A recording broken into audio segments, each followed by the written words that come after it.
my God, I heard a pop and the searing pain was unbelievable. I'm not going to share the expletives that I used when I stepped off that van and the pain that I was in. We are on a tour of Machu Picchu and the Sacred Valley. We are getting in and off of vans, and we are also at 11,000 foot elevations. Earlier in the day, my O2 went down to 79%. If you don't know, it should be at 100%. And my heart was beating at about 110 beats a minute. It's normally in the 70s. I was not feeling well and had to come down from the walk and waited for 90 minutes for the rest of the tour to show up. I am not feeling well. We get to the next place after another hour and a half drive around the Sacred Valley to our lunch. And I'm the last one off the bus, and I step down and hear a pop, and this searing pain goes through my leg.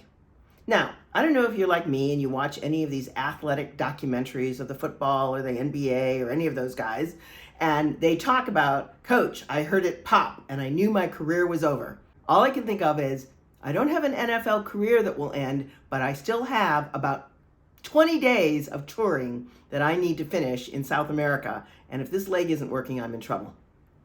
I let the tour guide know that something happened to my leg. I am in a great deal of pain. We are outside of Cusco by about probably 90 minutes to 2 hours and have 3 more days until we get to Cusco. And so his suggestion is that we just carry on, and Advil and maybe some ice will help.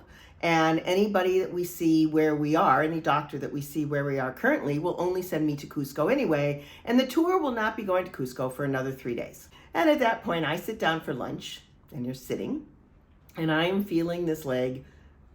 The pain as I'm sitting is worse because I can't elevate it. And I'm feeling it swell, and you start to feel the pounding sort of in the knee. And that's an hour and a half for lunch. And then we get on the bus again to go another hour and a half to our next stop, Ollantaytambo, to see the entryway to sort of Machu Picchu. And we proceed again to walk for about an hour and a half. People climb up to the top, which I am not doing because I don't think that my knee will support the weight. And so I sort of hobble along on the lower ends, and the tour guide gives me this lovely little private tour. All I want to do is sit down or lay down and put my leg up. And that, ladies and gentlemen, is how the next 3 days goes. And I can't get into a hotel room because we're moving.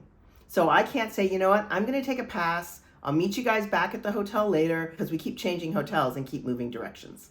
So for 3 days along the Sacred Valley, I am hobbling, and I ice the crap out of that every night at the end of the day, working our way back to Cusco, and I will see the doctor there.